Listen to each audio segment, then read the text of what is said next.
All right, welcome back. This is Professor Gindelsberger again. So you should have watched the first recording, which took you through read number 1 of the close read process as applied to Olive Senior's plants. So we're now going to pick up where step 1 left off. We identified what this text was mainly about.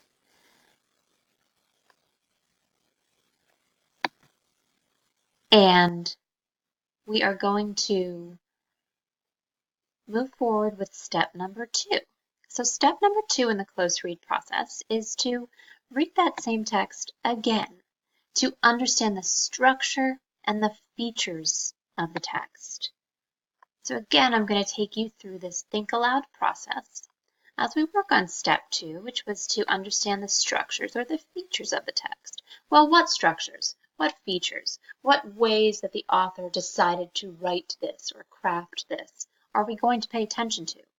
And this is where we can take it back to that task, right? So our task is ultimately to do what's here in the circle, right? Citing evidence from the text, write a paragraph that explains the tone of this poem and how the poet's use of figurative language contributes to this tone. Whoa, so again, that's a lot of information. We know what it's about. It's about plants that could potentially take over.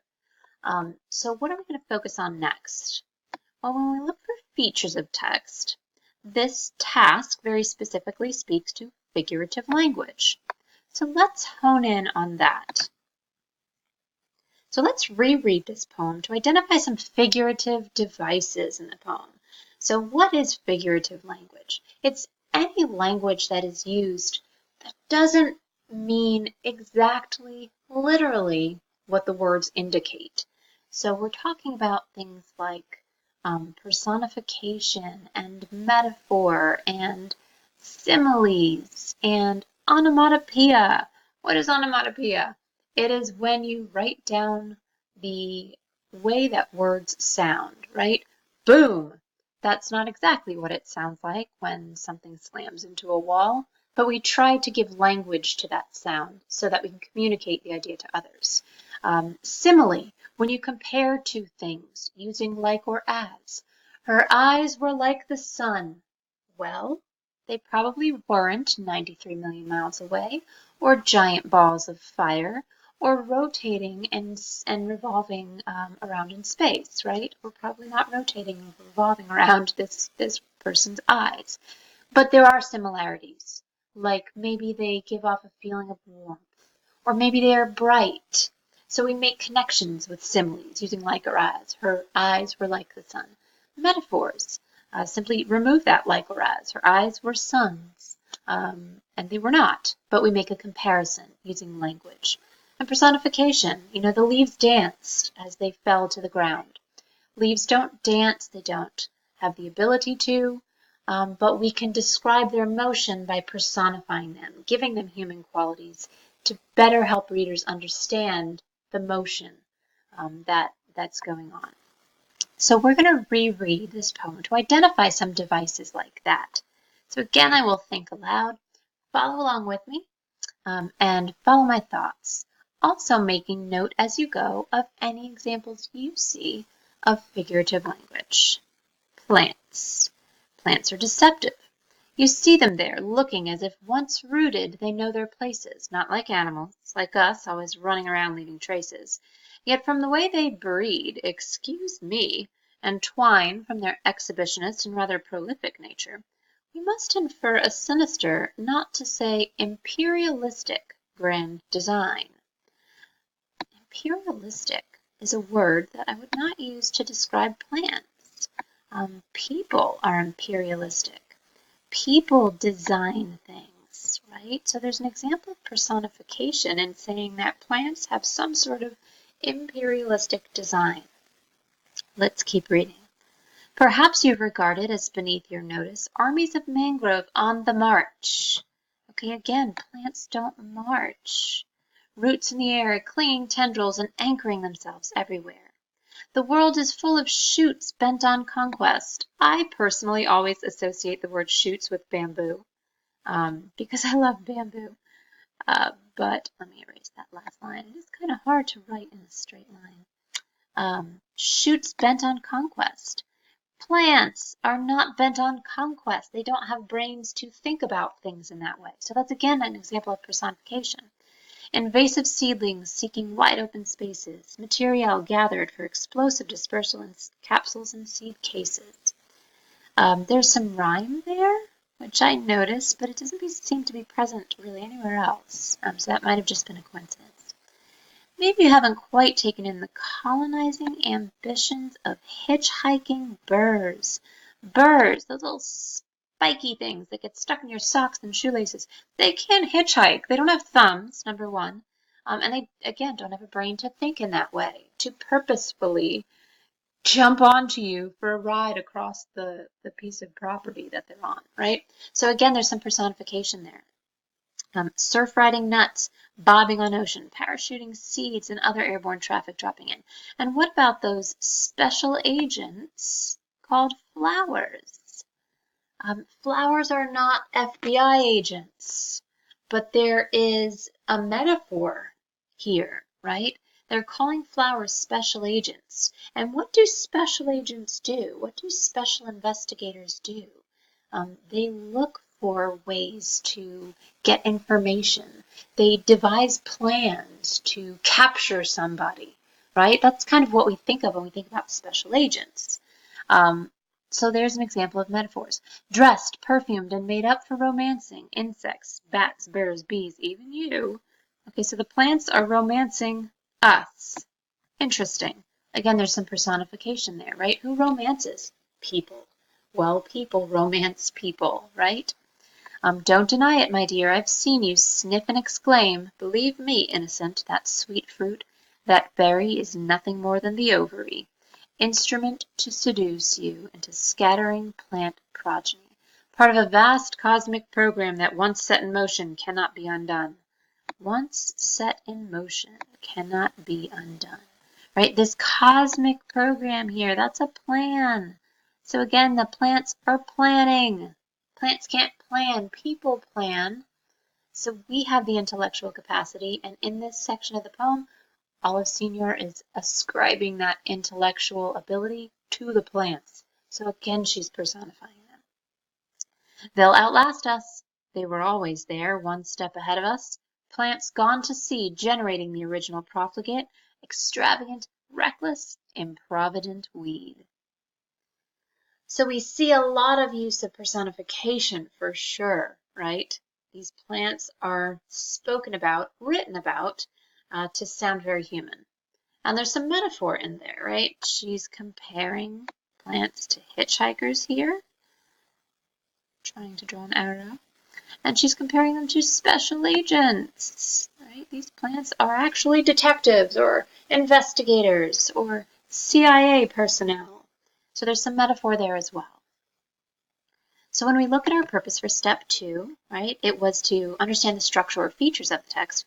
We recognize that there was a lot of personification and metaphor that really helps the readers see the plants as having human abilities. So step 1 is done. Step 2 is done. So we read it, we get it. We read it again, we get it better. Now we move on to step 3. So we can analyze this poem specifically for that information we need related to the task we have to complete. So let's take a look. Reread to analyze for specific information you need to complete a task. Well, what was the task? Let's take a look again. Citing evidence from the text, write a paragraph that explains the tone of this poem and how the poet's use of figurative language contributes to the tone. It sounds like a lot, but step 1 is done. We know what it's about. It's about plants taking over the earth. Step 2 is done.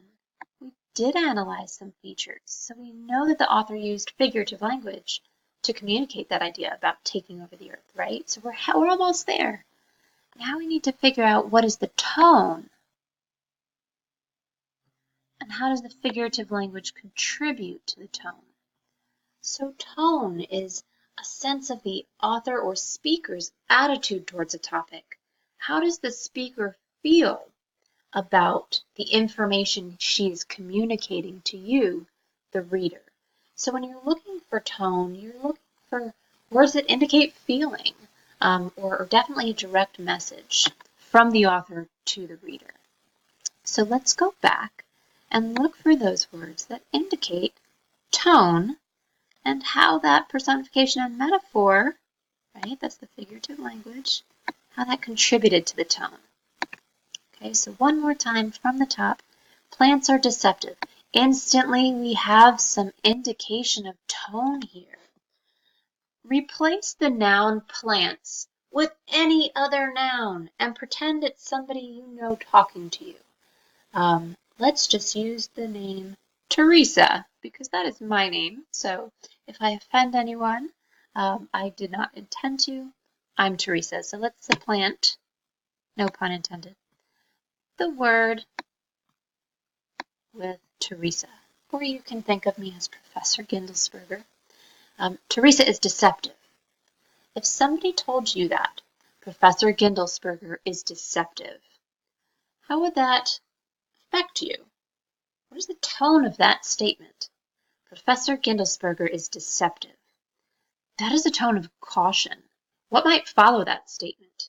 Professor Gindelsberger is deceptive. Watch out for her. Right? So in that very first statement in this poem, we are put on the defensive. We are being told to be cautious. Watch out, readers. Right? So instantly we have an indication of tone.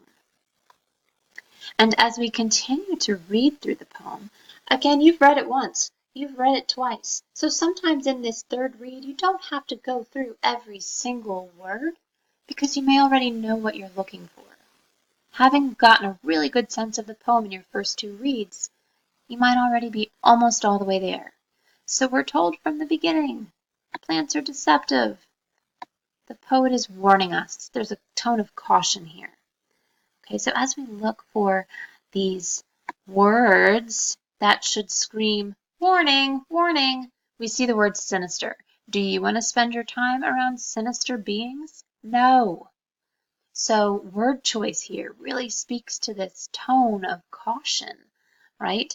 And if somebody is being imperialistic, if somebody is bent on conquest, right? If somebody is invasive, if someone has colonizing ambitions, these all go along with that tone of warning, right? So this way of personifying these plants, making them seem as if they're people after something, really does contribute to that tone of caution and almost anxiety. Look around. As I look outside my window right now, there are vines climbing up the window. So in reading this and looking out the window, I think to myself, ooh, are those plants trying to take over my home? So there's this kind of sense of anxiety, like what really is going on with the plants, right? This here too, don't deny it, my dear. So she speaks directly to you, like I've seen you fall victim to their ways, right? They're special agents. They know what they're doing. They're planning this out, right? This is a vast cosmic program that once set in motion cannot be undone. We are doomed. So watch out. Okay, so this personification of these plants contributes to this tone of warning and caution and anxiety and suspicion, and that takes us right to the response to that last task. Step 1, done. We read it, we get it. Step 2, done. We read it and we get it better and kind of see how the author chose to craft this to communicate the message. And then in step 3, we can put it all together. The tone of this poem is one of anxiety and caution or warning, and the poet's use of figurative language like metaphor and personification contributed to this tone by making plants appear to have the same thinking abilities as humans. That is a little stressful to think about. So I want to thank you for working through this close read with me. Remember, the task was to cite evidence from the text explaining the tone of the poem and how the poet's use of figurative language contributes to that. And now, after 3 reads, breaking it down each time and digging in a little bit deeper each time, You are fully equipped to do that.